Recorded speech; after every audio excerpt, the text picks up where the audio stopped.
Oke, bismillah. Assalamualaikum warahmatullahi wabarakatuh. Bismillahirrahmanirrahim. Alhamdulillahirabbil alamin. Assalatu wassalamu ala asyrafil anbiya'i wal mursalin.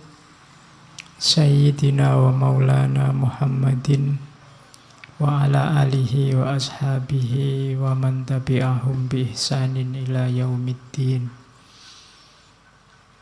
Bismillah. Mari kita lanjutkan ngaji kita malam hari ini. Masih dalam tema pendidikan. Malam ini ngajinya pahalanya double karena ninggal bal-balan. Iya. Apa gimana kalau sak babak sampai jam 9 kita nonton bareng aja ya. Ngajine gampang lah, kok diringkes sak jam terakhir. Oke, enggak usah lah ya nanti kualat. Tetap sesuai rencana kita malam ini ketemu salah seorang tokoh.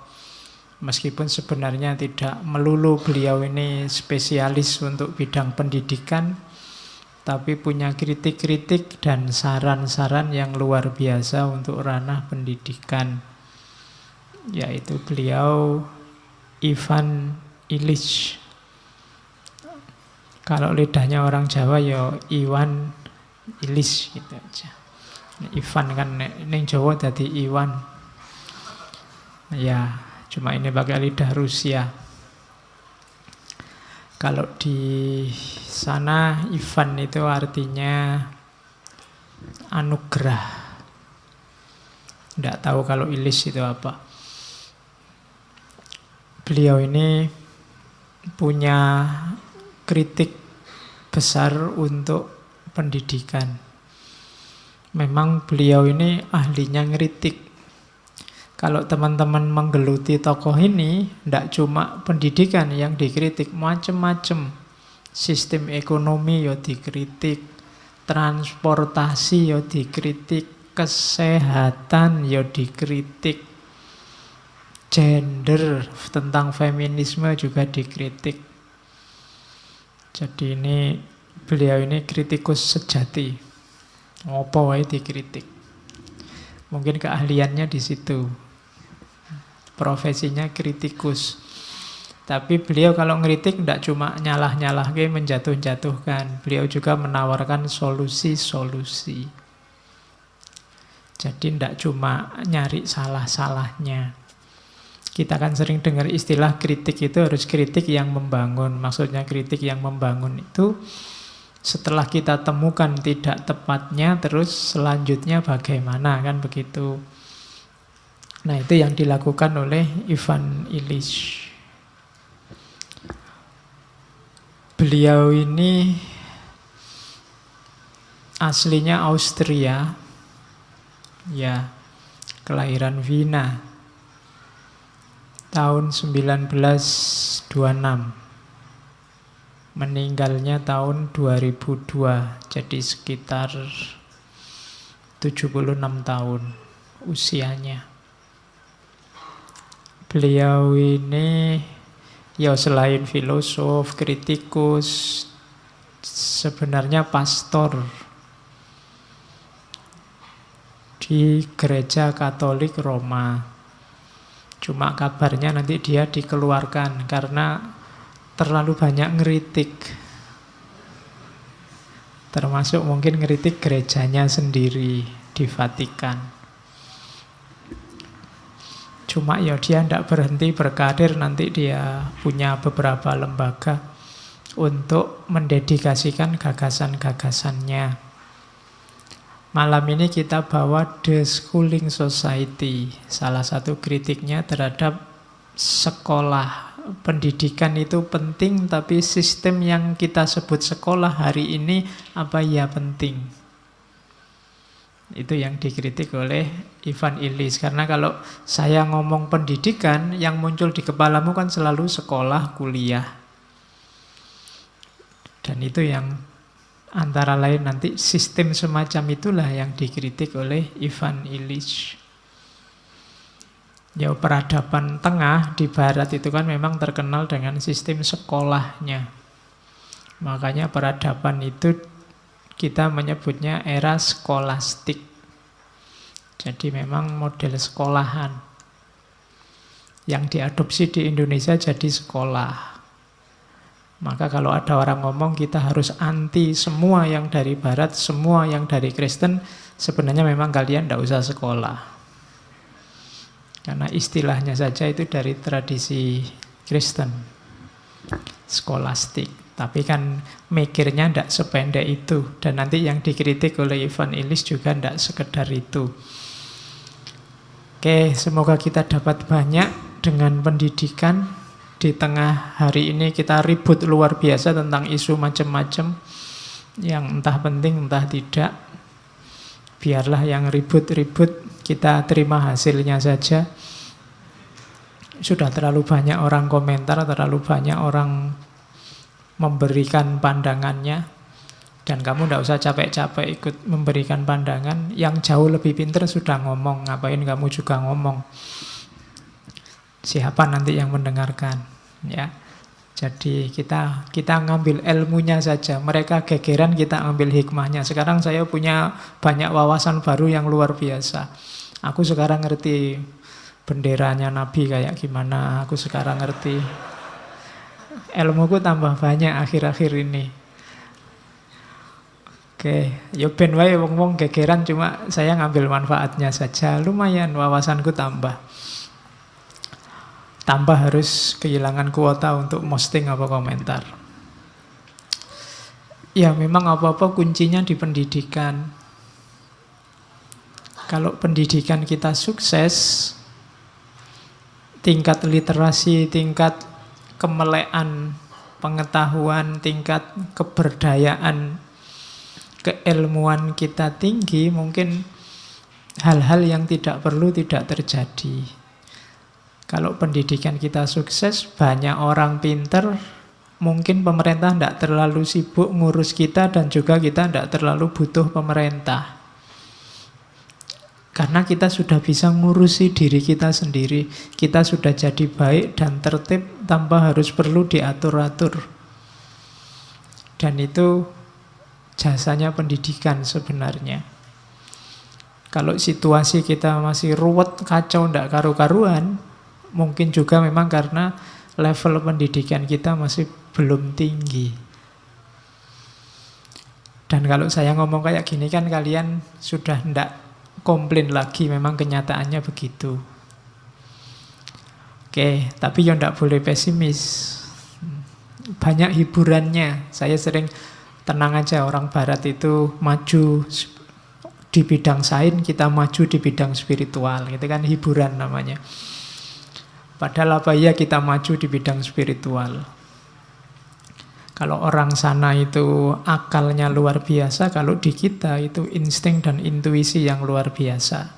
Kalau mereka akalnya luar biasa, ya buktinya sains berkembang. Tapi apa benar di kita insting intuisinya berkembang, saya juga tidak yakin. Ya, oke. Oke, kita lihat Ivan Illich. Pandangannya tentang the schooling society. Nah, Ivan Illich ini pertama-tama sebenarnya dia ngeritik situasi pendidikan ya, tempat dia meneliti di Amerika Selatan dan Amerika Latin. Yang di sana banyak orang terbelakang. Kayak di Indonesia, di sana itu ada wajib belajar 12 tahun. Di Indonesia kan juga begitu. SD 6 tahun, SMP 3 tahun, SMA 3 tahun. Nah, mereka yang tidak sekolah 12 tahun, minimal itu dianggap masyarakat yang terbelakang. Masyarakat yang tidak terdidik. Terdidik itu yang sudah sekolah sampai kelas 12. Oke, Nah, kelemahannya apa? Pewajiban sekolah semacam ini, yang jelas masyarakat terus pasrah sama sekolahan. Orang tidak mau sibuk-sibuk lagi mikir pendidikannya atau pendidikan anak-anaknya. Pokoknya dipasrahkan ke sekolahan sudah beres. Orang terus punya pandangan yang pinter itu yang sekolah, yang ndak sekolah itu ndak pinter. Makanya dulu ada sinetron Sidul anak sekolahan. Asumsinya kalau dia anak sekolahan beda dengan yang lain yang ndak sekolah. Dia ini paling pinter. Itu yang terjadi dengan sistem. Mungkin tidak salah sekolahnya, tapi sekolah-sekolah itu memberi sesuatu, mendidikkan sesuatu. Tapi adanya sekolah kok malah bikin orang pasif terhadap pendidikan. Bikin orang tidak peduli lagi terhadap pendidikan anak-anaknya atau pendidikan dirinya sendiri. Yang penting sekolah ya sudah. Ini problem. Situasi di Amerika Selatan loh ya, dan di Amerika Latin. Kalau di Indonesia mungkin ya mirip agak banyak. Ya. Jadi orang tua itu sekarang merasa ya pokoknya didik anak itu disekolahkan, atau kalau sekarang ya plus dipondokkan, berarti tanggung jawab selesai. Apalagi kaum miskin. Mereka sibuk untuk mengumpulkan kekayaan. Mereka sibuk untuk mencukupi kebutuhan sehari-hari. Mereka tidak sempat lagi untuk ngopeni putra-putranya. Jalan paling simpel ya disekolahkan. Selesai. Mereka tidak mikir, aku juga harus pinter biar bisa mendampingi anak-anaknya. Kalian juga punya adik, harusnya ya kalian ya pinter biar bisa mendampingi adik-adikmu. Tapi kan kamu tidak mikir ke situ, adikmu ya urusannya gurunya di sekolah. Kalian tidak merasa berkewajiban untuk juga ngerti apa sih yang diberikan oleh gurunya di sekolah pada adik-adikmu. Saya nggak jamin kalian kalau ikut UAN hari ini lulus. Meskipun sudah mahasiswa S2. Ya di samping mungkin karena bobot soalnya, juga mungkin karena kita selama ini tidak terlalu peduli dengan itu semua. Murid-murid itu dikasih apa yang tidak berkecimpung di dunia pendidikan tidak tahu dan tidak mau tahu. Yang penting bayar, sekolah, dapat rapot, dan nanti dapat ijazah. Selesai. Jadi itu kritiknya. Sekolah, katanya Ivan Illich, kemudian jadi eksklusif. Dia dianggap satu-satunya lembaga pendidikan yang ngajari manusia. Di luar itu dianggap tidak kapabel.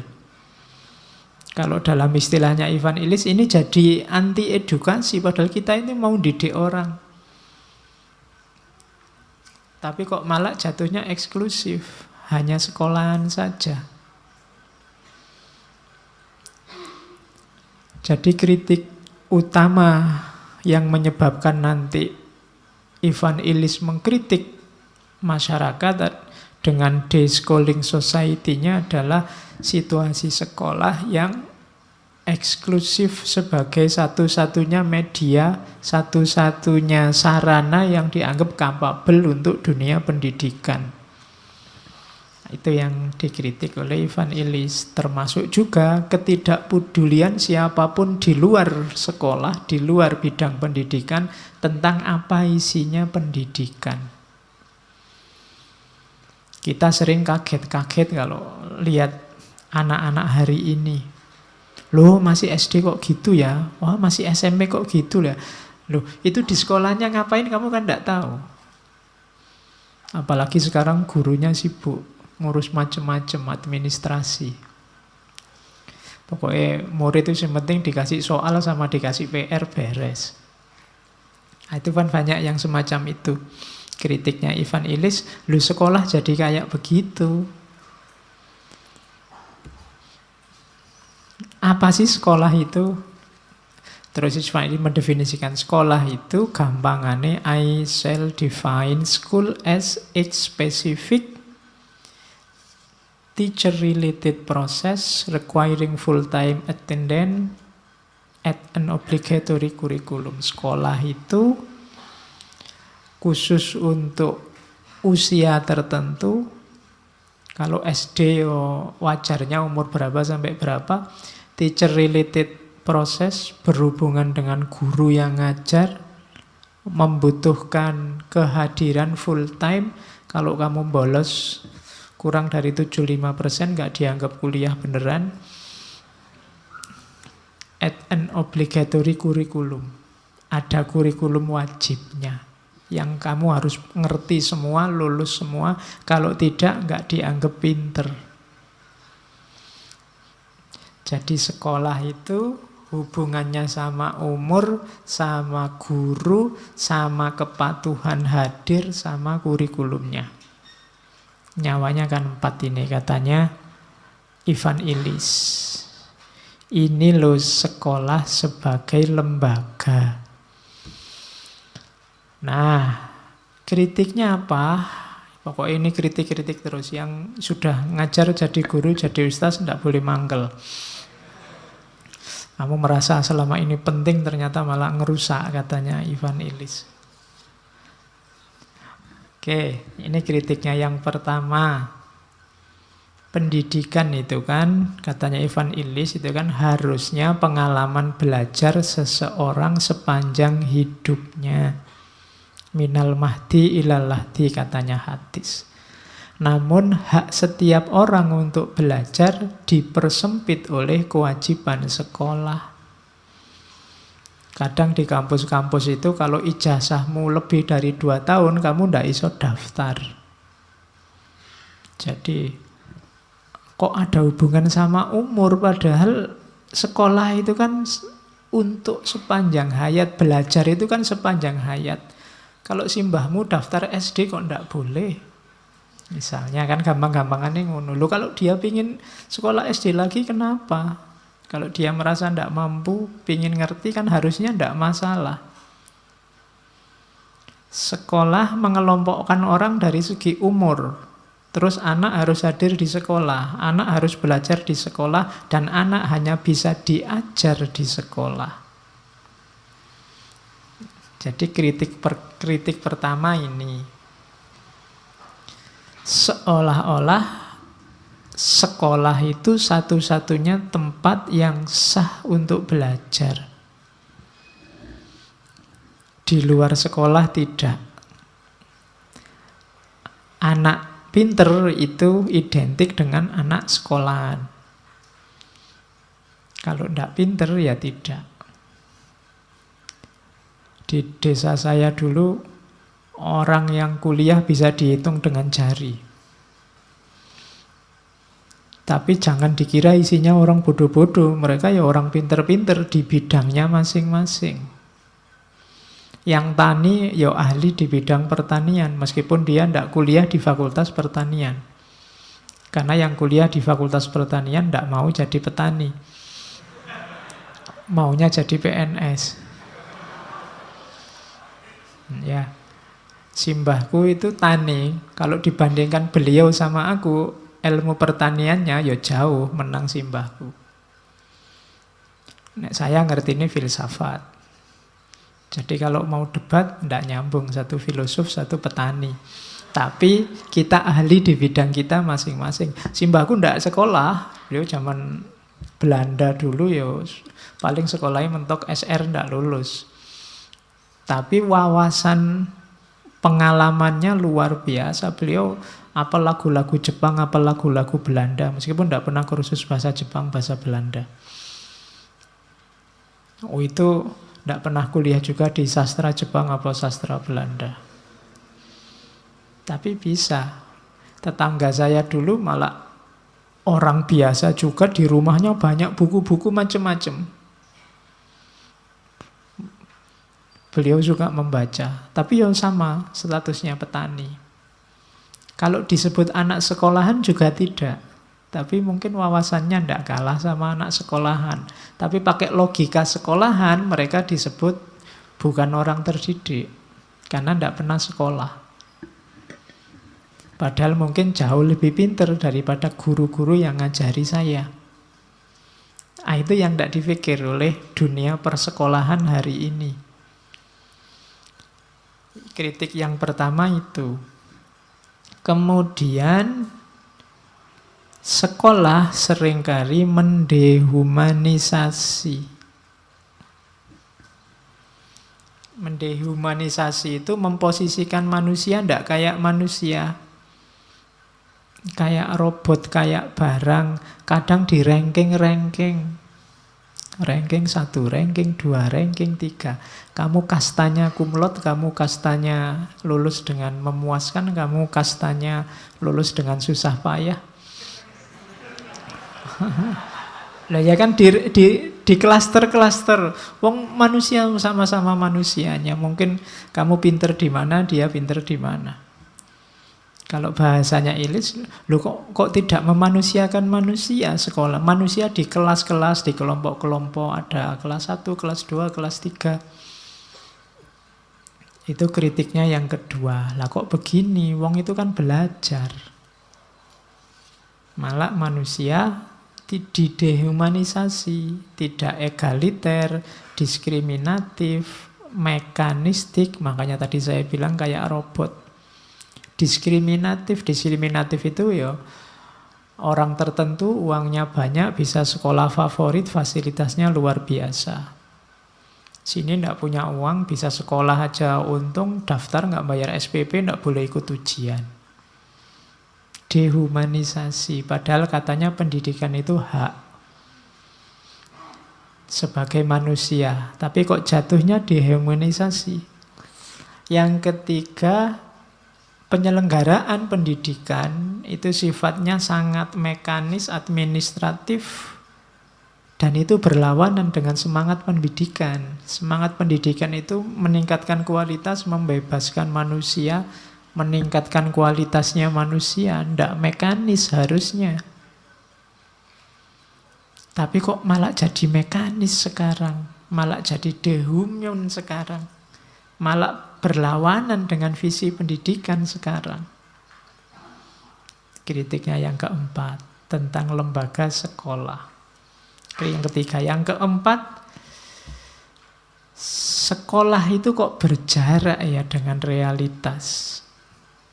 Sekolah itu, kalau logikanya orang sekolah itu belajar tentang dunia, dianggap lebih bernilai daripada belajar dari dunia. Ngerti bedanya ya? Yang satu belajar tentang dunia, yang satu belajar dari dunia. Harusnya biar ilmu kita ini manfaat, nyambung dengan kenyataan sehari-hari, kita belajarnya dari dunia. Sementara di sekolah-sekolah, kita itu belajar tentang dunia. Mungkin tidak salah isinya materi, isinya kurikulum, tapi ketika kita hanya tentang dunia dan tidak peduli yang dari dunia, akhirnya ilmu kita tidak nyambung dengan kenyataan hidup sehari-hari. Yang dipelajari di kelas apa, di luar kelas apa. Mungkin murid-murid SD, SMP hari ini diajari Indonesia itu bersuku-suku, berbangsa-bangsa, gotong royong, rukun, bangsa yang ramah di buku-buku. Begitu dia lihat sehari-hari di TV, sehari-hari isinya gegeran, tawuran, sikut-sikutan. Loh, dia tidak nyambung. Dia merasa, ilmuku yang di kelas kok beda sama kenyataannya. Jadi ya dia belajar tentang dunia tapi tidak belajar dari dunia. Dia akhirnya tidak bisa membaca kalau ada fenomena yang berbeda dengan yang dibunyikan di bukunya. Dan ini bisa menyebabkan kebingungan-kebingungan. Terus akhirnya apa? Pendidikannya jadi anti realitas. Pendidikan yang berjarak dari kenyataan. Padahal kalau pendidikan kita itu nyambung dengan realitas, saya sering mencontohkan, anggap saja skripsi, tesis, disertasi itu satu skripsi, satu tesis, satu disertasi nyumbanglah satu hal yang bermanfaat untuk masyarakat. Oh, kita sebenarnya sudah maju luar biasa. Dihitung saja misalnya di UIN Jogja itu setahun wisuda 4 kali. Sekali wisuda 500-an mahasiswa. Berarti setahun 2000. Ada 2000 skripsi atau tesis atau disertasi.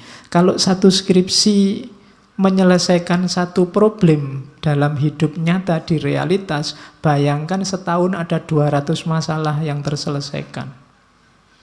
200 problem yang beres. Tapi kenapa tidak jalan begitu? Karena tesismu tesis perpustakaan. Begitu selesai juga baliknya ke perpustakaan. Iya. Kamu sendiri habis wisuda juga lupa isinya apa. Ya kan itu yang terjadi. Bayangkan kalau diatur yang bagus, misalnya ditata biar ya, kontribusi tidak harus besar, urusan kecil-kecil aja, level lokal aja terselesaikan. Nanti kampus di masing-masing daerah juga problem-problem lokalnya. Yang ini nanti jadi sumbangan kontribusi mungkin untuk para pemimpin, para pejabat untuk mengambil kebijakan. Oh, itu kan luar biasa solusinya. Peradaban Islam bisa jaya lagi kalau bisa begitu. Tapi kan tidak. Yang terjadi memang mungkin pendidikan kita di kelas-kelas itu tidak nyambung dengan realitas, dengan kenyataan. Nah, ini PR besar dari Ivan Illich. Terus kritik selanjutnya, ada monopoli legitimasi sekolah. Ini saya tadi sudah disinggung ya. Katanya Ivan Illich, orang yang mengenyam pendidikan di sekolah dianggap telah memiliki keterampilan yang memadai, yang ditandai dengan diberikannya ijazah. Dalam pandangan Illich, sekolah telah memonopoli keterampilan atau peran sosial yang seharusnya tidak dilakukannya. Jadi ini problem legitimasi. Sekarang itu sepinter apapun kalian tidak akan diakui sebelum punya ijazah dari sekolah-sekolah, dari kampus-kampus. Jadi mbok kamu beneran pinter, jenius, tidak ada orang yang bantah. Diskusi sama profesor manapun kamu menang, tapi kalau tidak pegang ijazah, kamu tidak akan dianggap legitimate kepintaranmu. Jadi yang memonopoli legitimasi ini siapa? Sekolah. Ya sekolah termasuk kampus ya. Kamu jangan tenang-tenang. Yang dikritikkan sekolah bukan kampus. Podo ae itu sekolah sama kampus. Wong sistemnya sama. Jadi logikanya kan selalu logika ijazah. Yang penting ijazah. Maka jangan terlalu disalahkan kalau ada orang nyalek apa-apa terus beli ijazah. Wong yang ditanyakan ijazah kok. Bukan pengetahuannya. Coba syaratnya diganti. Untuk caleg ini harus ngerti ini, bisa ini, ngerti ini, bisa ini. Oh itu mungkin beda. Wong yang diminta memang punya ijazah. Ayo beli aja. Kan banyak yang beli ijazah. Oke, itu kan ada anekdotnya kan, ada caleg yang dicurigai ijazahnya palsu terus ditanya, ini ijazahnya palsu ya Pak? Loh enggak Pak, katanya yang jual asli nih Pak. Iya. Jadi yo padha wae berarti ijazahnya palsu. Ya, jadi ternyata hari ini kita parameter satu-satunya untuk mengidentifikasi orang ini pinter atau tidak, ijazahnya. Ya ijazah itu nanti kan hari ini melihatnya gampang, terus dilihat dari gelarnya. Kan ada gelar itu profesor, doktor, MA, MSI, SU, MBA, BMX, macam-macam. Ada gelar pewanjang itu kan. Nah, ya. Jadi kita dimonopoli di situ. Cara berpikir kita dikooptasi di situ. Kita ndak bisa lagi kritis. Wong ijazah itu kan simbol dari keahlian, keterampilan yang kamu miliki. Tapi sekarang dibalik, yang dilihat ijazahnya dulu. Yang kedua, akhirnya apa? Sekolah telah menyingkirkan orang-orang yang tidak setuju dengan sistem perijazahan ini. Sekolah hanya melayani kepentingan segelintir masyarakat yang konsumtif, konsumeristik, dengan mencetak serta memasok tukang-tukang yang bisa diberikan instruksi untuk berbuat sesuai keinginan sekolah. Kuncinya ada di ijazah, dan ijazah itu penguasanya adalah sekolah. Berarti penguasa nasibmu sekarang adalah jadinya lembaganya, bukan kualitasmu. Padahal harusnya kehadiran lembaga ini menjamin kualitasmu. Tapi sekarang dibalik.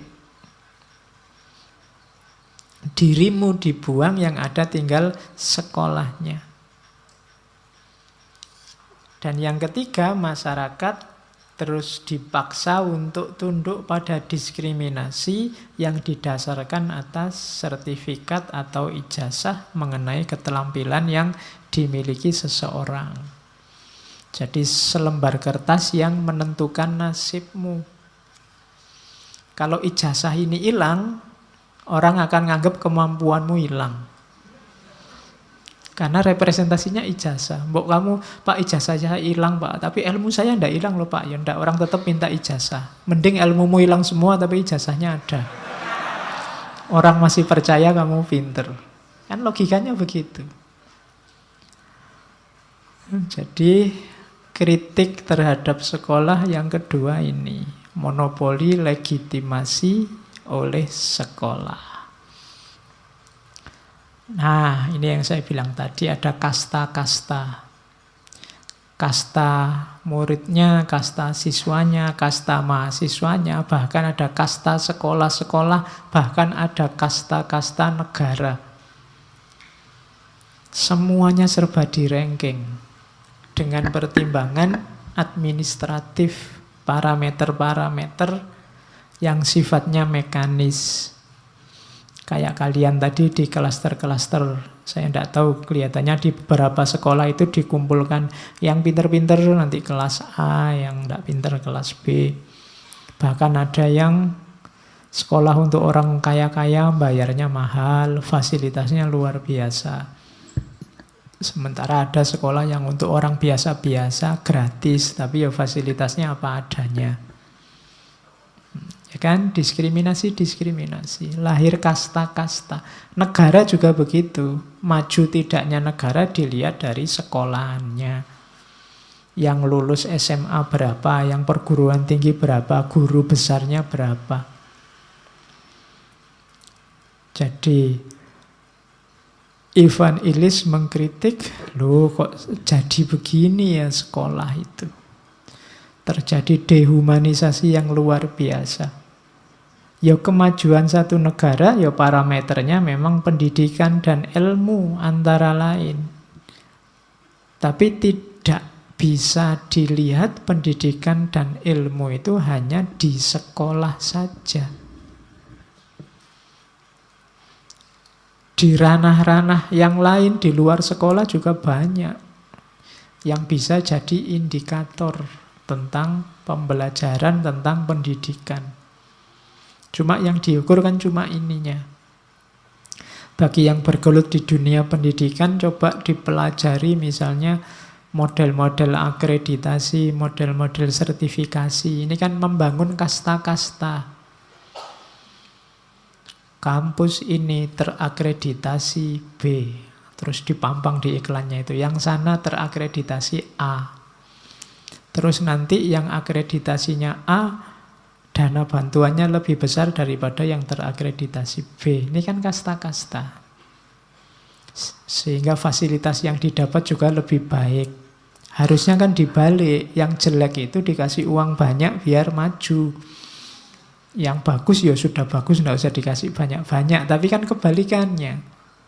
Yang luar biasa, bantuannya besar, banyak. Mereka dapat hibah macam-macam. Yang terpinggirkan, sekolah-sekolah kecil nggak dapat apa-apa. Yang prestasinya banyak, bantuannya banyak. Yang prestasinya banyak pasti sekolah-sekolah besar. Di situ isinya anak pinter-pinter, murid unggulan. Yang sini inputnya saja sisa-sisa. Ya kan, buangan dari sana sini.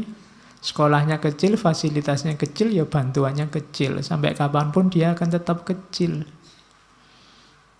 Harusnya yang kecil bantuannya lebih besar, tapi kan terbalik. Kenapa? Karena kastanya kasta rendah. Sementara yang sana kastanya kasta tinggi. Kalian dulu waktu daftar kuliah kan rebutan SNPTN, rebutan macam-macam itu kan rebutan kuliah di sekolah yang kastanya tinggi kan. Itu kadang nggak lulus diulang sampai tahun selanjutnya. Ya nggak lulus lagi. Ya berarti kalian harus sadar kalau sudah 2 tahun nggak lulus memang kastamu kasta rendah. Oke, lo apa ya begitu sih sistem pendidikan itu? Harusnya kan kalau ada standar-standar yang sifatnya nasional apa internasional, kalian kuliah di mana saja kan harusnya dapatnya sama. Fasilitas yang dibutuhkan juga sama. Tapi kok beda? Nah, itu yang dikritik oleh Ivan Illich. Yang ketiga, itu sudah ketiga, saya kok ngomong ketiga. Sudah keberapa tadi? Keempat apa kelima? Kritik selanjutnya, lenyapnya substansi belajar. Jadi sekarang jarang murid, siswa, mahasiswa yang sadar bahwa sekolah itu belajar, kuliah itu belajar. Rata-rata merasa semua itu adalah tugas. Ya, yang harus dilakukan kalau ingin selamat. Ya kan? Ya ndak selamatmu kan ndak bisa ikut ujian, ndak lulus-lulus, ndak dapat ijazah, itu kan definisimu ndak selamat. Padahal ini belajar. Kalau belajar itu kan yang dikejar paham atau ndak paham, ngerti atau ndak ngerti, menguasai atau ndak menguasai. Tapi kan orientasi kita ndak ke situ. Sekolah itu sementing nilainya tinggi, rapotnya tinggi, ijazahnya tinggi. Paham atau ndak belakangan. Harusnya kan logikanya belajar dulu, paham dulu, nanti otomatis dapat nilai tinggi, dapat ijazah. Cuma sekarang dibalik. Ijazah dulu, nilai tinggi dulu, paham atau tidak belakangan. Maka jumlah sarjana luar biasa, jumlah lulusan luar biasa, S1, S2, S3, tapi kualitas SDM manusianya tidak meningkat. Kenapa? Wong tadi harusnya belajar meningkatkan kualitas diri, yang dikejar cuma ijazah dan nilai. Ya yang didapat cuma itu. Padahal nilai baik itu kan gampang sekarang. Kamu tinggal rajin masuk, duduk di depan, ngerti nggak ngerti tanya.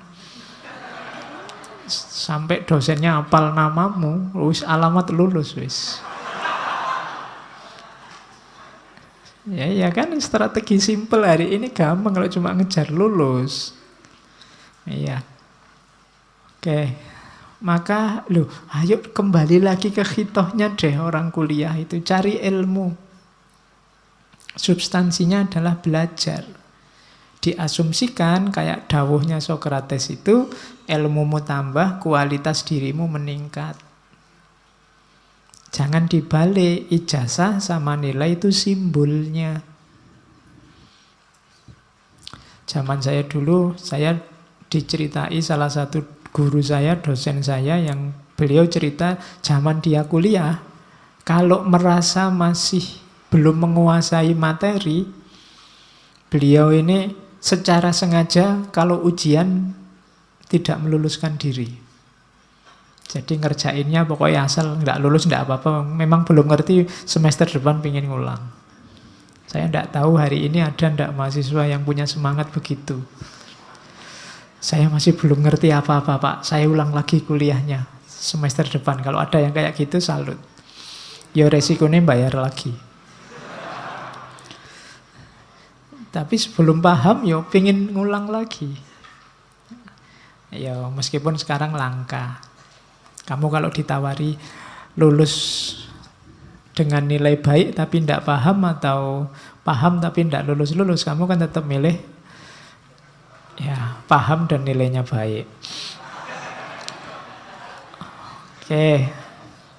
Nah, sekolah dengan sistem dan logika yang semacam itu akhirnya membuat siswa tidak bisa membedakan lagi mana proses, mana hasil. Mana substansi yang intinya, mana yang hanya tempelan dan simbol-simbolnya. Semuanya campur aduk.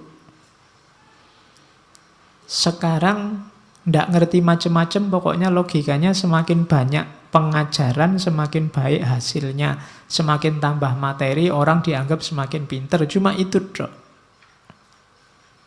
Jadi itu diantara sesatnya sekolah. Katanya Ivan Illich, akhirnya apa? Murid menyamakan begitu saja pengajaran dengan belajar. Kalau sudah diajar oleh guru atau oleh dosen berarti sudah belajar. Loh katanya siapa? Naik kelas berarti sudah menjalankan pendidikan. Lulus berarti sudah menjalani pendidikan. Apa iya? Ijazah kayak tadi ya, dianggap sama dengan kemampuan. Bisa cerita apa yang dikatakan dosennya, mengulang apa yang dibilang dosennya, dianggap setara dengan bisa punya pandangan sendiri. Terus yang terakhir katanya Ivan Illich, anak dibiasakan menerima pelayanan, bukan nilai. Jadi bukan karakter yang ditanamkan, tapi layanan. Kadang-kadang yang ada di kepalanya mahasiswa, mungkin juga di kepalanya siswa, aku kuliah ini bayar, terus dianalogikan dengan dia bayar di hotel atau bayar di warung. Maka dosen dan pengelola kampus wajib melayani dia. Nah, ini logika ini, katanya Ivan Illich, kebalik-balik. Karena akhirnya kalian terbentuk jadi sosok yang manja, minta dilayani terus. Ada masalah apapun minta dilayani. Akhirnya apa katanya Ivan Illich? Kalian tidak percaya diri. Karena selama ini kalian minta jawaban instan, kalian tidak percaya diri bisa jawab sendiri setiap persoalan yang kalian hadapi. Jadi mentalitas yang dididikkan di kalian akhirnya mentalitas pasif dilayani. Butuh apa-apa tinggal ngomong gurunya, tenang aja, nanti gurunya jelasin. Tenang aja, nanti diberitahu dosennya, tenang aja. Terbiasa dilayani. Kalau ini di kelasnya, nanti di administrasinya juga begitu. Di banyak bidang juga begitu. Akhirnya kalau ada kesulitan sedikit, kalian ngamuk-ngamuk nuntut. Sekarang level siswa sudah bisa demonstrasi. Ya ndak salah, mungkin memang ada yang perlu didemokan, tapi hati-hati dengan sikap mental yang pasif dan minta dilayani. Semuanya jadi ningrat, jadi bangsawan. Orang lain dianggap harus melayani dirinya. Oke, jadi kenapa bisa begitu? Karena visi belajarnya sejak awal sudah tersesat. Sudah keliru cara membaca dunia pendidikan, cara menyikapi keberadaan sekolahnya. Terus kritik lagi, pokoknya malam ini isinya kroitak kritik terus. Kritik terhadap kurikulum. Nanti ada istilah kurikulum tersembunyi. Katanya Ivan Illich, sekolah ini kan modalnya kurikulum. Kurikulum ini ada yang sifatnya tersembunyi.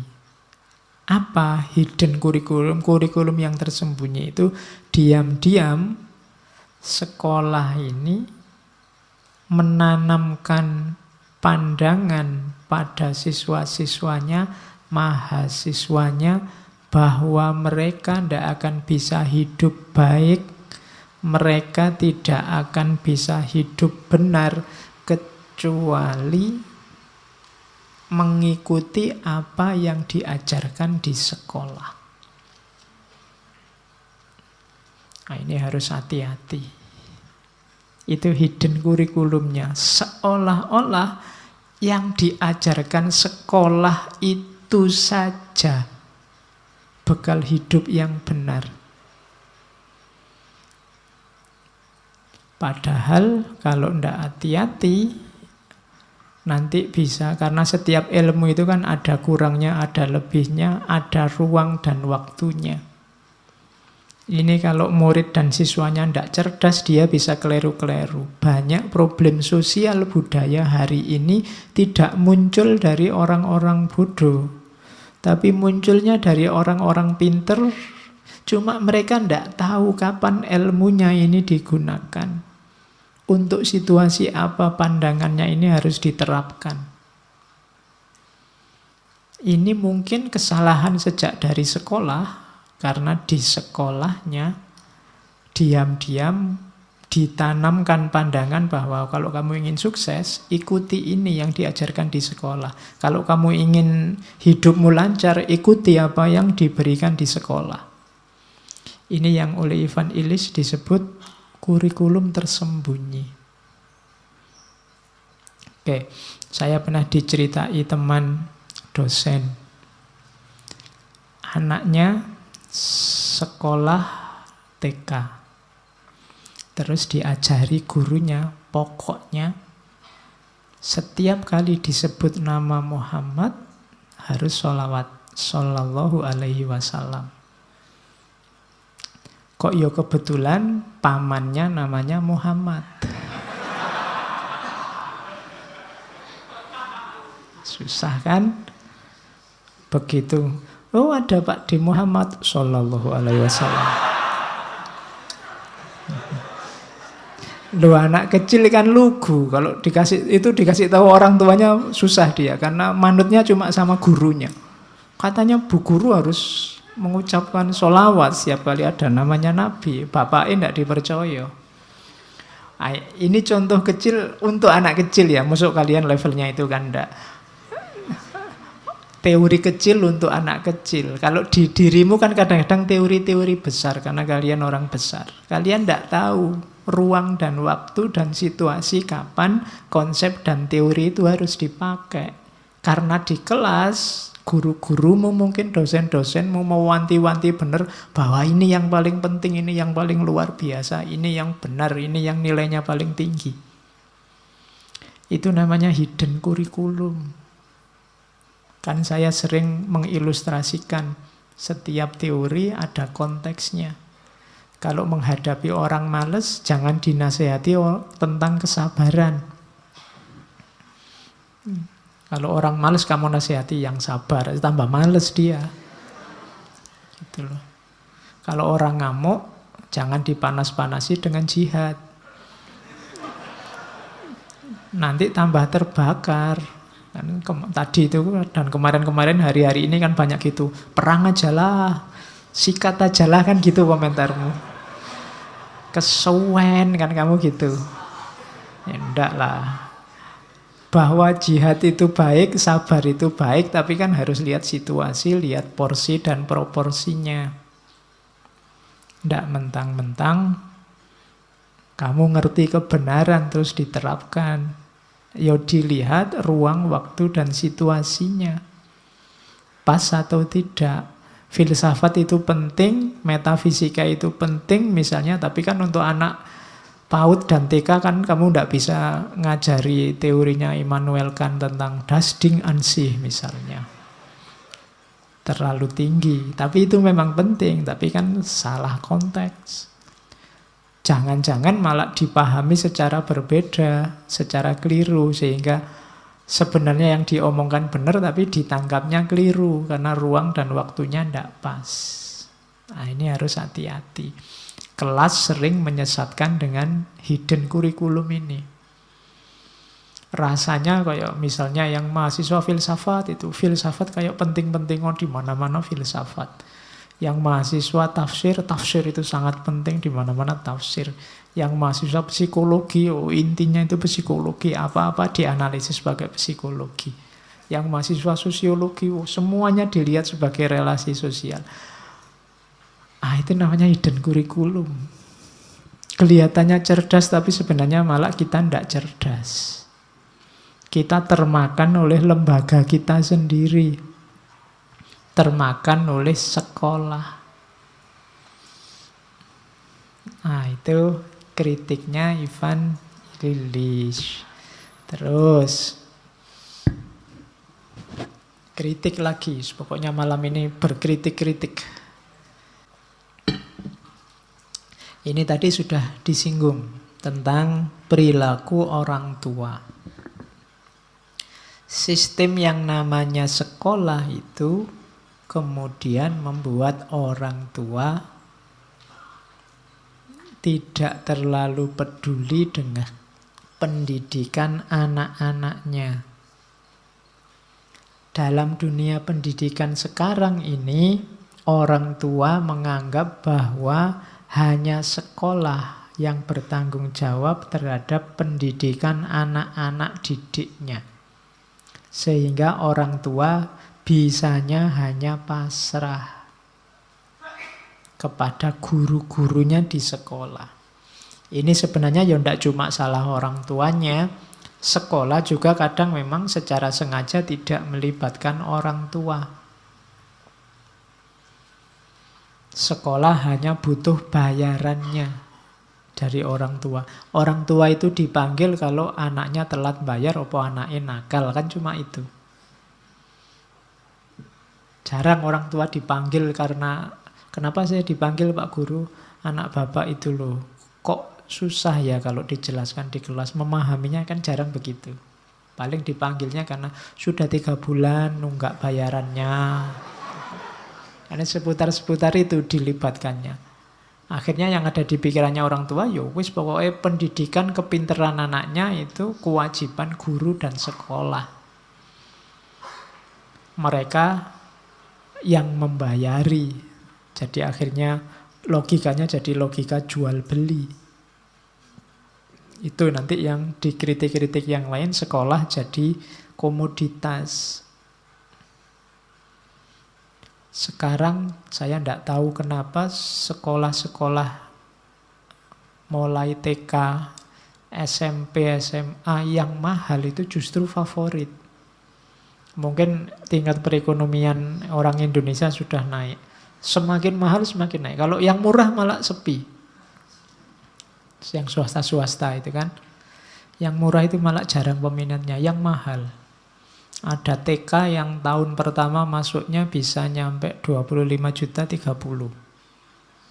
Bayangkan itu, kamu kuliah di UIN S1, S2 sampai lulus itu. Itu baru tahun pertamanya saja.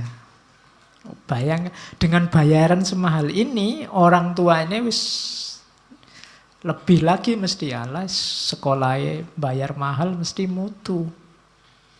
Ndak tak apa-apain anakku mesti sakti dengan sendirinya di sekolah.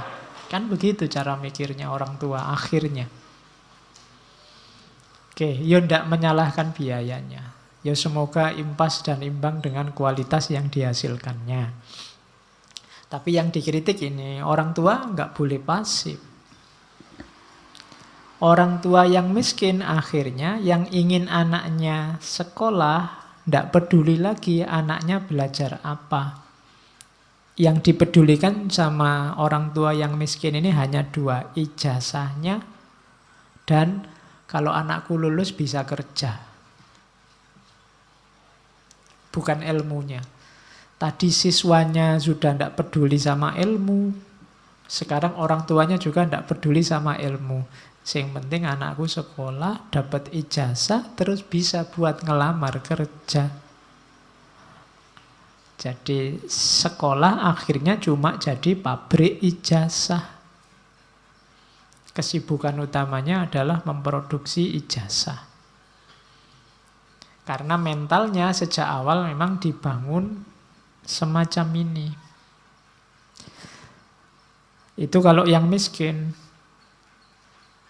Yang menengah, katanya Ivan Illich, orang tua kelas menengah ke atas, ya menyerahkan anaknya ke guru-guru supaya anaknya belajar mempelajari sesuatu sehingga tidak jadi miskin, kayak yang miskin tadi. Sama sebenarnya, orientasinya orientasi kapital. Mereka tidak peduli anaknya belajar apa, yang penting jangan sampai nanti anaknya jadi miskin. Jangan sampai dia yang sudah mapan, kan ini kelas menengah ke atas, nanti anaknya jadinya miskin. Jadi sekolah dianggap investasi. Ya memang sekolah itu sifatnya investatif, tapi investasi ilmu, bukan investasi kapital demi besok dapat uang. Ya seperti saya jelaskan di awal, orang sering salah paham mana proses, mana hasil, mana efek. Prosesnya belajar, hasilnya ilmu, efeknya ijazah, efek selanjutnya dapat kerja. Nah, orang sering langsung to the point ke efeknya. Padahal efek ini berkualitas atau tidak tergantung prosesnya. Kalau prosesnya tidak berkualitas, jangan harap hasilnya berkualitas dan efeknya berkualitas.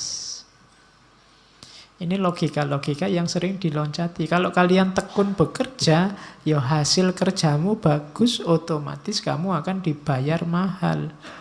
Uangnya datang belakangan. Tapi kalau targetmu ujuk-ujuk hanya uang, tidak memperhatikan proses, kamu tidak akan dapat uang besar. Logika sederhananya kan begitu. Cuma yang semacam ini kurang diperhatikan oleh sistem yang namanya sekolah. Terus, kritik lagi. Gurunya sekarang dikritik juga.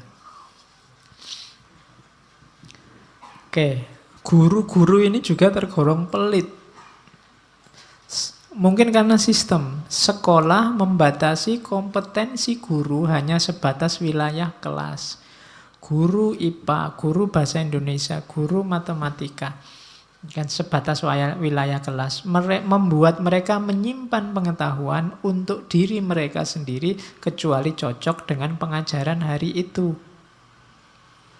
Jadi guru ini dalam tanda petik akhirnya juga kayak robot. Mereka menyampaikan yang sudah tertulis dalam kurikulum, dalam aturan. Meskipun mungkin ada yang penting, ada yang urgent untuk hidup siswa-siswanya, kalau tidak ada di kurikulum ya tidak disampaikan. Kadang-kadang muridnya tanya terus jawabannya, oh itu belum saatnya. Oh itu kapan-kapan wilayah yang lain. Oh itu ya wis. Jadinya semacam jual mahal. Ilmunya sesuai dengan yang tertulis. Informasinya disimpan. Mereka punya paten-paten, rahasia-rahasia yang tidak berkepentingan ditolak. Sekarang kan ada model-model haki, perlindungan karya, macam-macam itu kan. Itu juga dikritik oleh Ivan Illich. Lu yang namanya belajar, yang namanya ilmu, yang namanya wawasan, pengetahuan itu kan ya kalau memang penting, baik, bagus, ya mbok biar aja dipakai oleh semua orang. Nggak usah dibatas-batasi. Itu kritiknya untuk pendidik. Terus kritik juga pada pendidik sama kayak logika ijazah tadi. Pendidik itu kualifikasinya terus ngitungnya adalah ijazah. Ada orang pinter tidak punya ijazah dengan orang biasa-biasa punya ijazah, yang dianggap qualified ngajar ya ijazah ini. Mungkin ada orang yang ilmunya level profesor, mungkin dia harusnya ngajar S3 tapi tidak punya ijazah, ya dia tidak boleh ngajar meskipun hanya S1. Tidak ada sistem kita hari ini yang memungkinkan itu. Dan itu yang dikritik oleh Ivan Illich. Akhirnya apa katanya Ivan Illich? Sekolah itu kayak toko yang dijual apa? Kurikulum. Salesnya siapa? Gurunya. Jadi pendidiknya jadi distributornya, jadi salesnya. Jadi itu berarti apa? Guru ini tidak punya kebebasan. Dia tidak bebas berkreasi untuk murid-murid dan siswanya. Karena sangat banyak aturan, sangat banyak padoan yang harus dipenuhi. Nah, kritik lagi sekarang. Kurikulum. Ya. Katanya Ivan Illich, sekolah menjual kurikulum. Sebundel materi yang dibuat menurut proses yang sama dan mempunyai struktur yang sama sebagaimana barang dagangan. Produksi kurikulum bagi kebanyakan sekolah dimulai dengan penelitian yang konon ilmiah. Itu kalimatnya mangkeli ya. Ada kata-kata kononnya itu loh. Mbok yo ngomong ilmiah aja. Tapi kan tidak apa-apa wong kritikus. Pasti dia punya argumen sendiri kenapa disebut konon.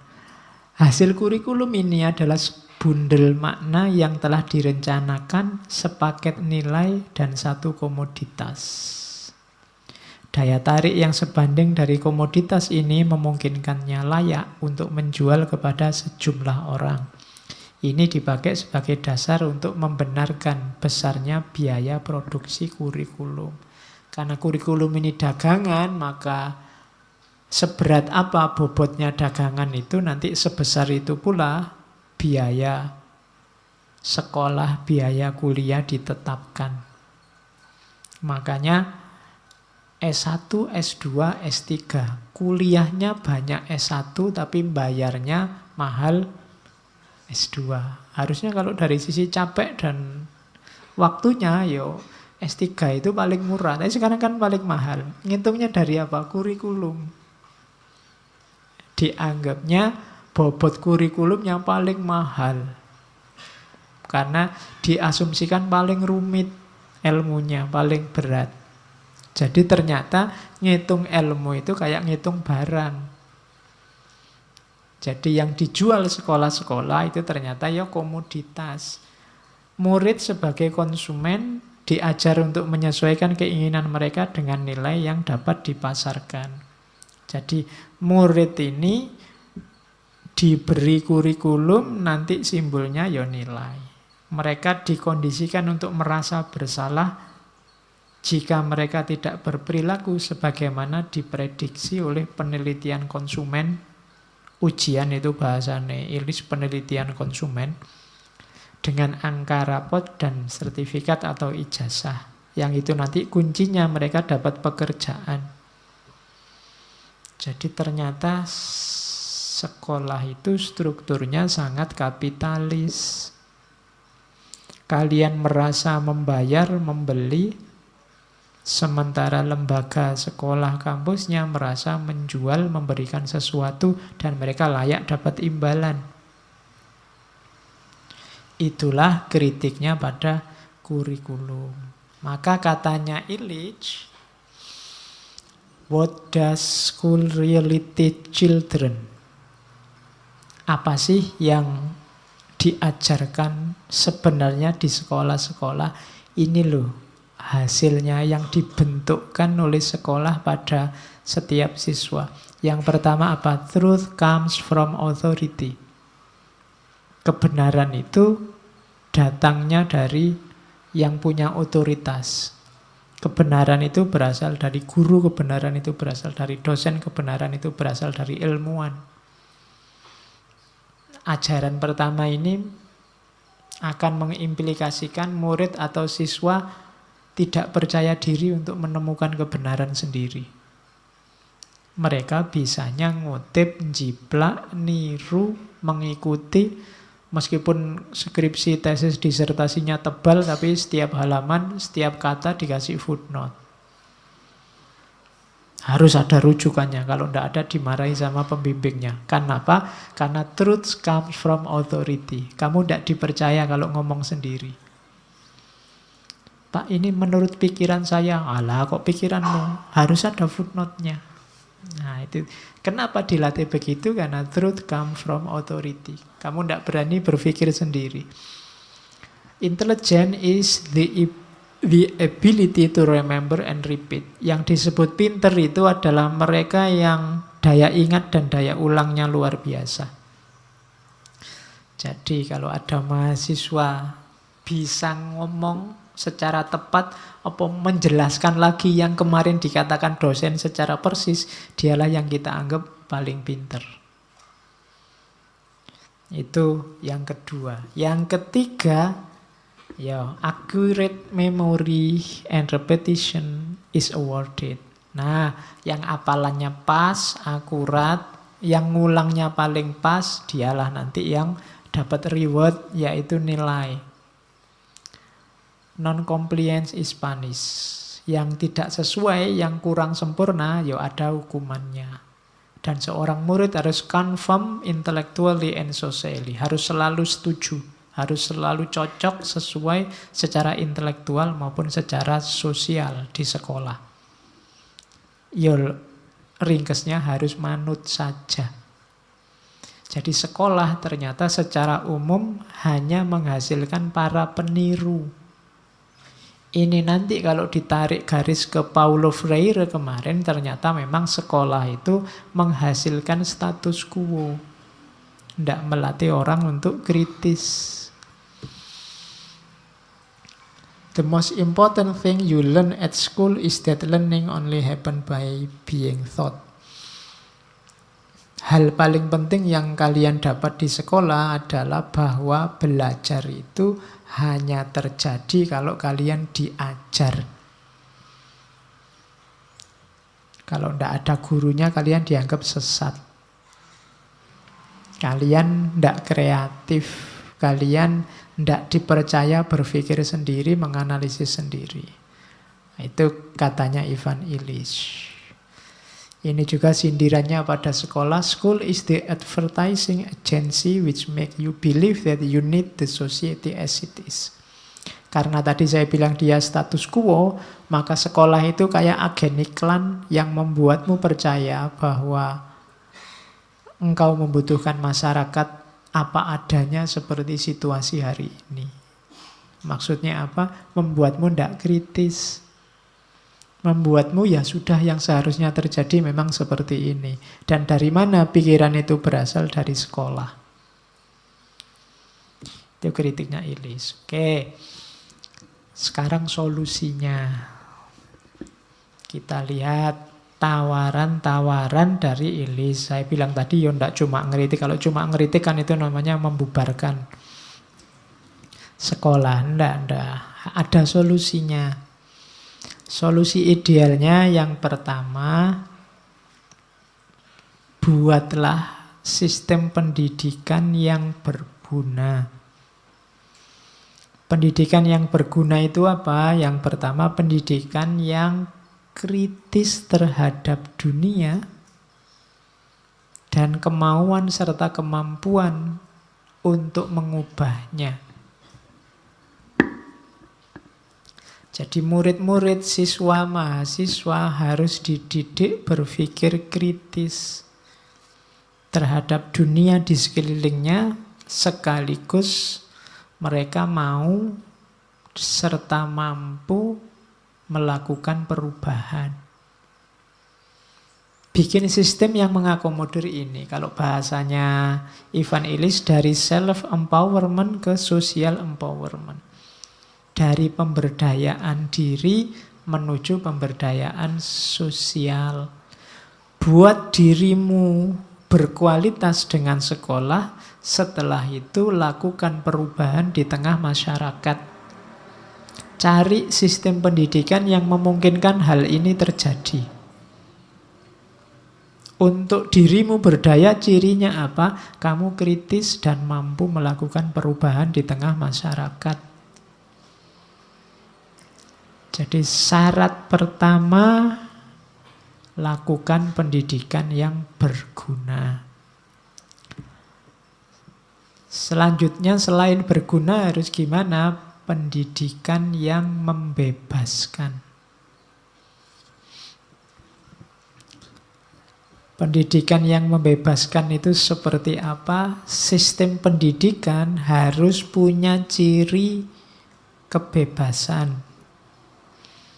Yang pertama, bebas terhadap hal-hal, fasilitas-fasilitas yang dibutuhkan untuk belajar.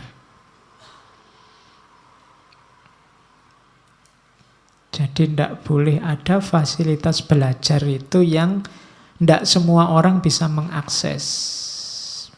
Perpustakaan, museum-museum itu harusnya bisa bebas diakses, termasuk sekolah-sekolah. Terus bebas untuk mengajar atau mempraktekkan keterampilan. Kalau tadi kan bebas mengakses fasilitas, sekarang bebas untuk, ya monggo kalau ada orang ahli apa, ingin mengajarkan apa, sesuai kompetensinya silakan. Tidak harus dibatas-batasi. Biarkan dia membuat batasnya sendiri. Yang ketiga, bebas untuk kritis dan kreatif. Bebas berpikir sendiri, bebas berkreasi, berimajinasi. Jangan terlalu banyak disetir dan diarahkan. Jadi pendidikan yang membebaskan itu cirinya. Dan yang terakhir, bebas untuk atau bebas dari kewajiban-kewajiban profesi, kewajiban-kewajiban jasa. Kemudian bebas untuk belajar, bebas nyari teman, dan lain sebagainya. Jadi inilah cirinya pendidikan yang membebaskan. Tujuannya apa? Pendidikan yang membebaskan itu, sistem pendidikan harus memberi kesempatan semua orang memperoleh sumber belajar setiap saat. Jangan pelit-pelit terhadap materi belajar. Apapun bentuknya. Jangan apa-apa dijual. Kalau dijual nanti yang punya uang saja yang bisa mengakses. Harus bebas. Yang kedua, mengizinkan semua orang yang ingin memberikan pengetahuan kepada orang lain dengan mudah. Demikian pula bagi orang yang ingin mendapatkannya. Silahkan siapapun yang punya kompetensi untuk mengajar, dan silahkan siapapun yang punya minat untuk belajar. Dan yang ketiga, menjamin tersedianya masukan umum. yang berkenaan dengan pendidikan. Selalu terbuka untuk dikritik, diperbaiki. Karena kehidupan ini tidak statis, berubah-ubah. Situasi juga berubah-ubah. Jadi fasilitasnya bisa diakses dengan mudah. Orang bisa mengajar dan belajar dengan bebas. Dan siapapun boleh usul untuk peningkatan kualitas pendidikan. Itu 3 ciri utama pendidikan yang membebaskan. Terus, berarti apa? Pendidikan harus demokratis. Ya kan, implikasinya pembebasan tadi. Demokrasi, kalau dalam uraiannya Ivan Illich, demokrasi dalam 3 hal. Demokrasi dalam memperoleh pendidikan, demokrasi dalam sistem pembelajaran, demokrasi dalam pengembangan materi pembelajaran. Ini lanjutannya tujuan tadi. Ketika orang kayak tadi ya, bebas untuk mengakses semua fasilitas pendidikan, berarti di sana terjadi demokrasi dalam memperoleh pendidikan. Kamu sekolah di mana saja bisa sesuai yang kamu inginkan. Negara menjamin. Nah, itu berarti demokrasi dalam memperoleh pendidikan. Yang kedua, pendidikan yang mengizinkan orang mengajar dan orang belajar sesuai keinginan mereka. Itu berarti apa? Demokrasi dalam sistem pembelajaran. Jadi belajar itu nggak terlalu dikekang, nggak terlalu diikat, monggo sak luwes-luwesnya. Jangan kaku. Sekiranya yang masuk seperti apa, sekiranya yang lebih manfaat seperti apa. Kalau hari ini kan orang sering kaku. Jangan ceramah saja, tapi mungkin ada level mahasiswa, level siswa yang butuhnya ceramah. Kalau disuruh diskusi malah tidak jalan. Disuruh praktek tidak jalan, wis senengnya diceramai. Dan itu lebih, loh kan situasinya memang begitu. Jangan dibatas-batasi, berarti demokratis. Meskipun ada yang ngeritik, ceramah itu tidak mutu. Loh, orang tertentu butuh ceramah. Al-Quran kan lebih bijaksana. Ada level hikmah, ada level jidal, ada level mau'idhah hasanah. Kalau kalian ini kan belajar filsafat tapi level mau'idhah hasanah. Harusnya belajar filsafat itu level hikmah. Ya ndak apa-apa, wis yang penting kan belajar tadi. Ada unsur belajarnya. Ya memang makom kita masih mau'idhah hasanah. Belajar filsafatnya didahului. Qala Allah Ta'ala, Allahumma sholli ala Sayyidina Muhammad. Itu kan kayak mau'idhah hasanah. Tapi isinya filsafat, ya tidak masalah. Makomnya masih mau'idhah hasanah. Nanti kalau sudah pinter sedikit, bisa level wajadilhum dengan jidal. Tapi jidal yang baik, bukan caci maki kayak di medsos. Jadi diskusi yang enak, berbantahan yang enak, terus ketemu kebenaran bersama. Atau kalau levelnya sudah naik lagi, bisa level hikmah. Kemampuanmu mencerna, merenung, refleksi sudah meningkat. Masing-masing orang di levelnya sendiri-sendiri, silahkan milih gaya yang cocok. Kalau dipaksakan, padahal mungkin tipenya orang beda-beda, ya bisa tidak maksimal. Tidak semua orang pinter ngomong, tidak semua orang pinter nulis. Ya kayak minggu lalu kan, kalau diseragamkan, pokoknya nilainya hanya dari ini, itu wassalam. Nanti mesti yang hanya pinter di bidang itu yang lulus dan nilainya baik. Jadi kalau bisa ya terapkan demokrasi dalam sistem pembelajaran. Ada yang ketiga, demokrasi dalam pengembangan materi perkuliahan. Ini hubungannya sama yang ketiga tadi. Ada sistem yang memungkinkan orang ngasih masukan-masukan terhadap lembaga pendidikan, dunia pendidikan. Karena kalau kritik saja tidak boleh, berarti tanda-tanda pendidikan tidak akan berkembang. namanya perbaikan itu harus diawali dari kritik-kritik usul-usul. Kalau kritik dan usul dihentikan, ya berarti kita mandek, tidak akan lebih maju lagi. Kalau orang kayak Ivan Illich ini dibungkam, tidak boleh ngomong, kita tidak akan dapat kritik-kritik luar biasa sejak awal tadi. Biarkan saja kritik, sehingga kita bisa melakukan refleksi. Di situ gunanya demokrasi. Jadi, semuanya kan lembaganya manusia, sementara manusia itu tidak selalu pasti benar. Ada kurang-kurangnya, ada ketidaksempurnaannya. Maka bukalah sistem pendidikan yang demokratis, yang memungkinkan orang usul, memungkinkan orang punya pendapat untuk perbaikan ke depan. Jadi itu solusinya, pendidikan yang berguna itu pembibikan yang membebaskan dengan 3 ciri tadi dan karakternya yang demokratis. Solusi yang lain, kelanjutannya, pendidikan demokratis itu berarti pendidikan untuk orang dewasa. Kalau bahasa psikologinya andragogi. Jadi bangun sistem pendidikan yang sifatnya orang dewasa. Cirinya apa? Yang dididik tahu apa yang dia butuhkan dan apa yang harus mereka pelajari. Ketika kalian hadir di ngaji filsafat ini, kalian ngerti benar bahwa kalian memang butuh filsafat. Itu berarti kalian sudah dewasa. Ngerti apa yang kalian butuhkan. Bandingkan dengan anak-anak TK atau SD yang mereka tidak tahu kenapa harus sekolah.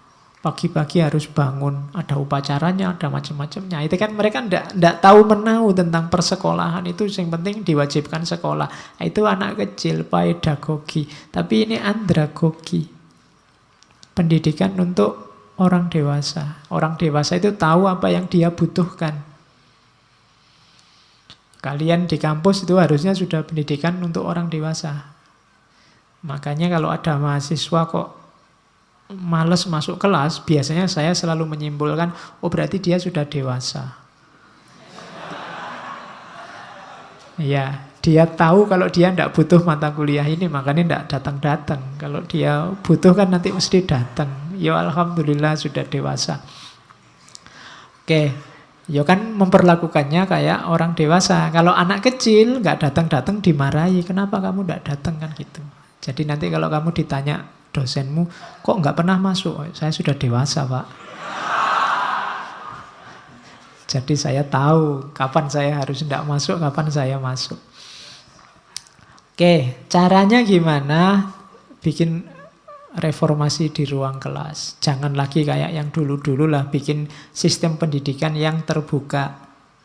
Buat sekolah bebas.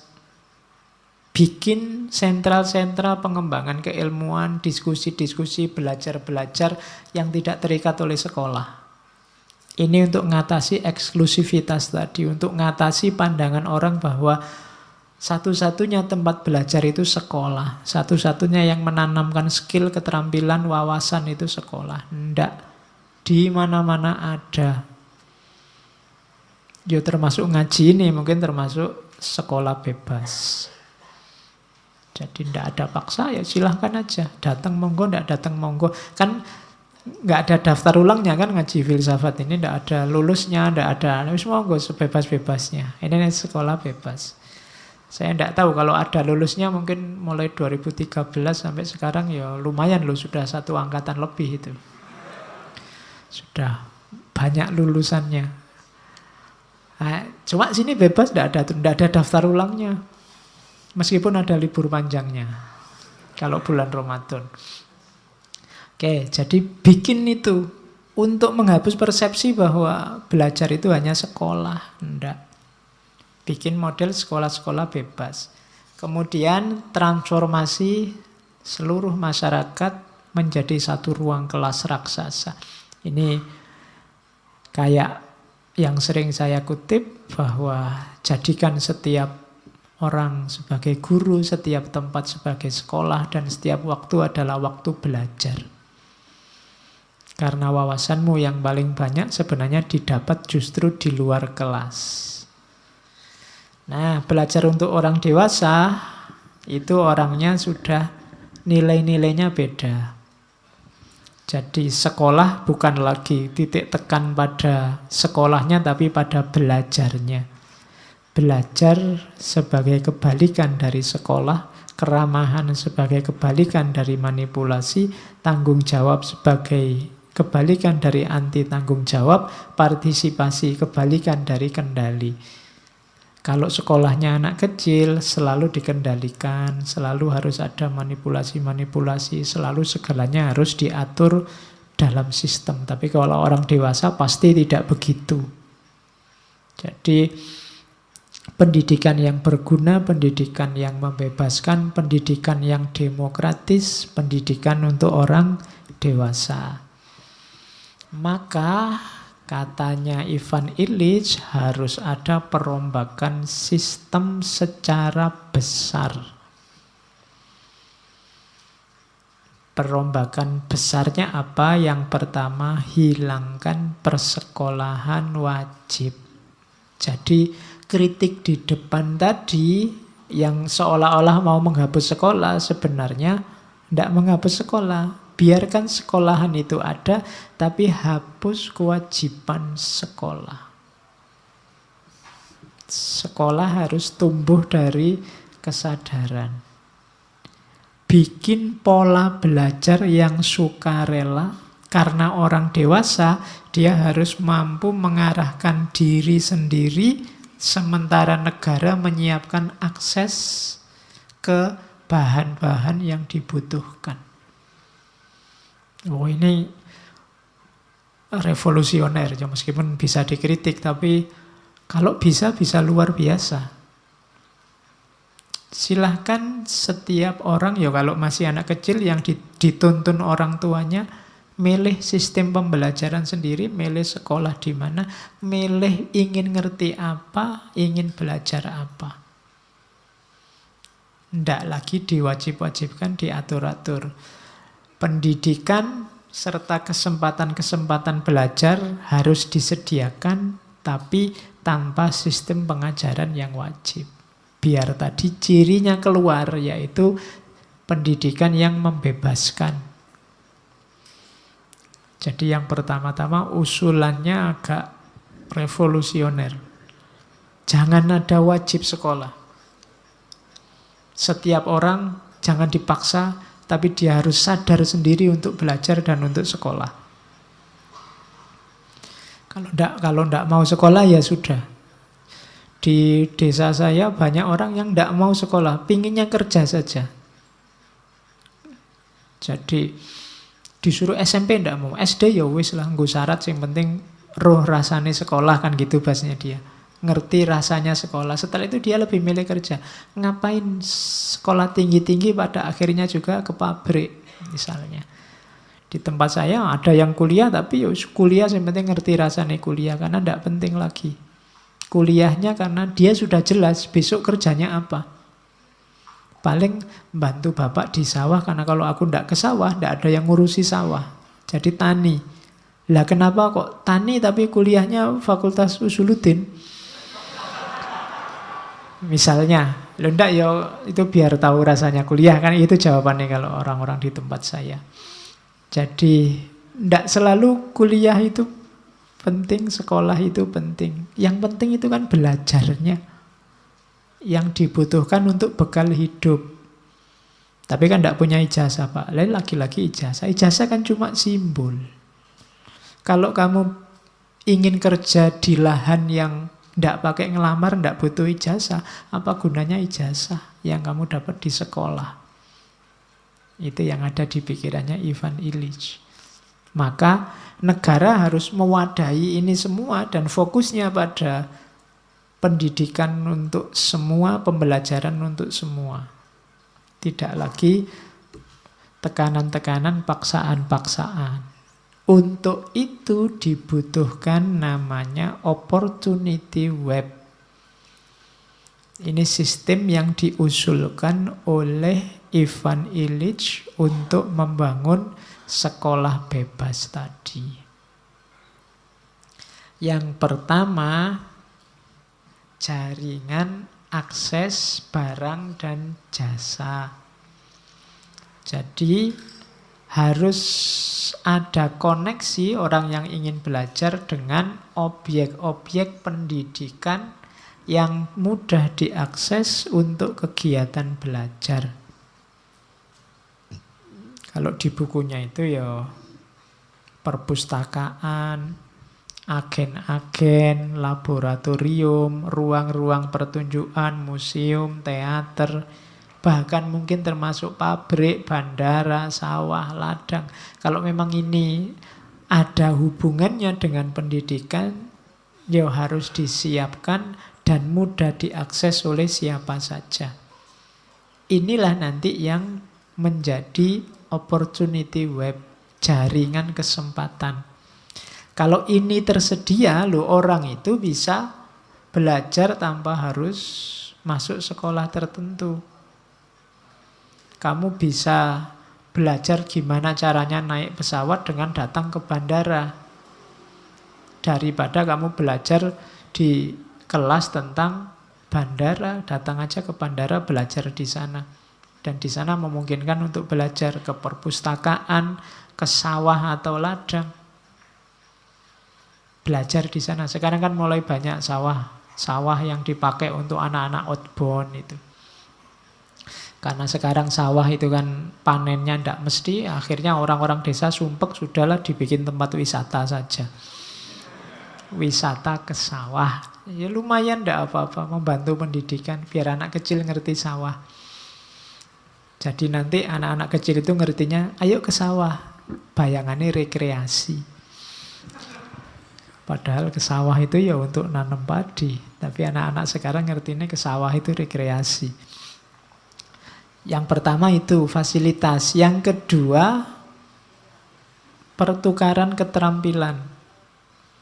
Mbok jangan pelit, sekarang para ahli, orang-orang pinter, coba dibikinkan sistem yang memungkinkan berbagi ilmu, berbagi keterampilan. Mungkin ada lembaga khusus yang sifatnya nasional, yang di situ ada registernya orang-orang, misalnya tokoh ini, dia ahli ini, bisa bertukar ilmu dengan siapa saja, cuma syaratnya ini. Nah itu kan enak. Untuk saling meminterkan bareng-bareng, ya nanti administrasi manajemennya ya silahkan diatur oleh negara. Itu namanya opportunity web. Yang ketiga, orang bebas nyari teman, nyari grup, nyari geng sendiri untuk belajar. Itu opportunity web juga. Kayak ngaji ini kan kalian dapat teman baru, bikin klub baru, bikin geng baru untuk belajar filsafat. Nah, itu opportunity web. Ada kesempatan untuk punya teman banyak waktu ngaji filsafat. Nah, itu maunya yang ketiga. Dan ini kan tidak ada paksaan. Kamu ngaji tidak masalah, kamu tidak ngaji panitiane seneng, tae wutuh. Jadi tidak ada yang maksa untuk datang, tidak ada yang larang, jalan aja. Karena kamu merasa butuh, terus kamu datang. Sementara saya butuh sekali-sekali juga bertukar ilmu, bertukar keterampilan mungkin dengan kalian. Mungkin kalian bisa apa, kapan-kapan juga ngajari saya. Nah ini opportunity web namanya. Bikin sistem yang memungkinkan orang-orang pintar ini saling memberdayakan yang lain, memanfaatkan yang lain. Kemudian sesama teman juga bisa saling bantu. Dan yang terakhir ya adalah sebuah daftar referensi orang-orang pintar terdidik dengan keahliannya yang bisa dihubungi kalau kita ingin belajar. Meskipun tidak harus kita daftar di sekolah-sekolah. Negara memungkinkan yang semacam itu. Kemarin kan Kementerian Agama misalnya bikin daftar ulama. Ya sekarang ditandingi lah daftar-daftar orang pintar yang mereka bersedia untuk berbagi ilmu. Termasuk mungkin di daftar itu disebut syarat-syaratnya apa. Misalnya syaratnya yang dalam kota saja, yang luar kota nyari penginapan sendiri. Syaratnya bahan-bahan buku beli sendiri. Saya mau nonton secara gratis atau nanti negara yang bayari saya misalnya. Jadi itu namanya opportunity web. Kayak zaman dulu itu loh, zaman di Yunani kuno yang namanya akademia, Sokrates yang diskusi di pinggir-pinggir jalan, di emper-emper. Ini kan orang pinter yang menyebarkan ilmunya, bersedia berbagi pengetahuan, berbagi wawasan. Terus, nah tadi ada kritik guru, nanti menurut Ivan Illich, perannya guru itu harusnya lebih dalam. Tidak sekedar transfer pengetahuan. Perannya guru itu secara dalam ada 3. Guru itu sebagai pengawas, guru sebagai moralis, dan guru sebagai terapis, ahli terapi. Jadi guru dia harus pengawas, guru harus bertindak kayak pemimpin upacara, membimbing murid-muridnya melewati upacara. Ini kan yang untuk administrasi, yang formal-formal, pelajaran-pelajaran di kelas. Itu kan guru sebagai pengawas. Nanti juga guru sebagai moralis, jangan cuma transfer pengetahuan, tapi guru juga harus mengganti peran orang tua, Tuhan dan negara. Ngajari anak-anak tentang mana benar, mana salah, mana baik, mana buruk. Gimana cara jadi individu yang baik, cara jadi anggota masyarakat yang baik. Ini kan guru jadi moralis. Yang ketiga, guru sebagai terapis. Guru juga mampu mengatasi masalah-masalah siswanya, masalah-masalah muridnya. Membantunya dia berkembang sesuai potensi dirinya. Jadi kelihatan sederhana, tapi guru ini harusnya perannya penting. Maka jangan berhenti hanya sekedar transfer ilmu, berbagi pengetahuan, tapi dia juga harus pengawas, dia juga harus moralis, dia juga harus terapis. Dia juga harus mengembangkan karakter muridnya, juga mengembangkan kepribadian muridnya, selain memberi pengetahuan. Ini 3 peran guru. Kalian kan kelihatannya sebagian besar cita-citanya guru apa dosen. Kalau tani saya lihat kok jarang. Dagang mungkin 1-2 pengen latihan bisnis, 1-2 sudah ikut MLM sejak sekarang. Kelihatannya dari wajahnya begitu. Tapi apapun nanti kita harus jadi guru. Kalau kamu tidak jadi guru di sekolah, kan pasti jadi guru di rumahmu, untuk anak-anakmu, untuk adik-adikmu. Bahkan jadi guru untuk dirimu sendiri juga. Murid yang tidak guru adalah murid yang tidak berkembang. Guru yang tidak murid adalah orang yang sombong. Kemarin kita belajar itu di Adabul Alim wa Muta'alim. Jadi ya jadilah guru yang pengawas, guru yang moralis, guru yang terapis. Nah, kenapa sih sekolah itu jangan dibatasi sebagai satu-satunya lembaga pendidikan? Karena katanya Ivan Illich, kita semua telah belajar. Sebagian apa yang kita ketahui justru di luar sekolah. Belajar caranya hidup, belajar cara bicara, belajar cara berpikir, merasa, mencintai, bermain, menyembuhkan diri, berpolitik, bahkan bekerja. Kita belajarnya di luar kelas, tanpa campur tangan guru. Keterampilan utama hidupmu mungkin kamu dapat justru dari pengalaman. Materi di kelas itu selesainya cuma setelah ujian akhir. Kalau mau ujian, kamu apa luar biasa. Waktu ujian apalannya dikeluarkan, setelah ujian hilang. Jadi ilmunya tidak terlalu manfaat untuk hidup sehari-hari.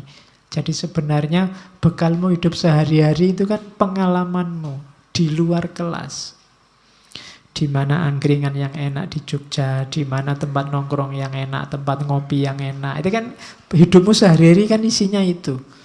Kan tidak pernah di kelas ada materi tempat ngopi favorit di Jogja, kan tidak ada. Padahal hidupmu kan seputar itu. Dan dapatnya di luar kelas.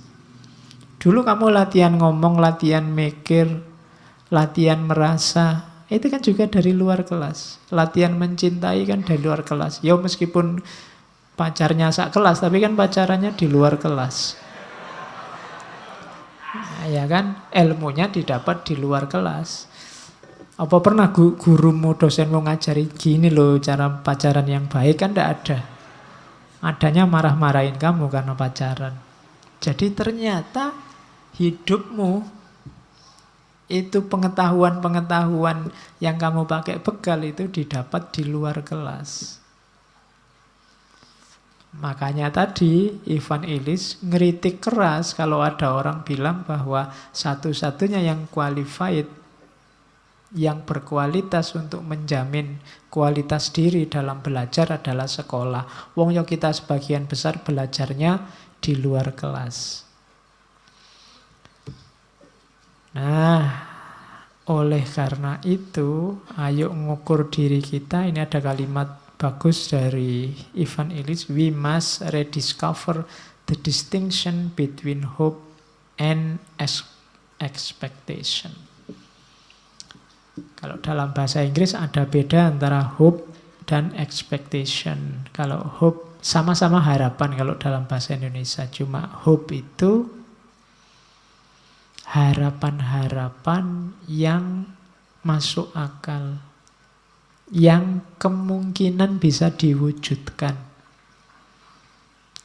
Kalau expectation itu harapan-harapan yang susah diwujudkan, entah karena terlalu tinggi atau entah karena mustahil. Misalnya, saya berharap malam ini bisa nonton sepak bola.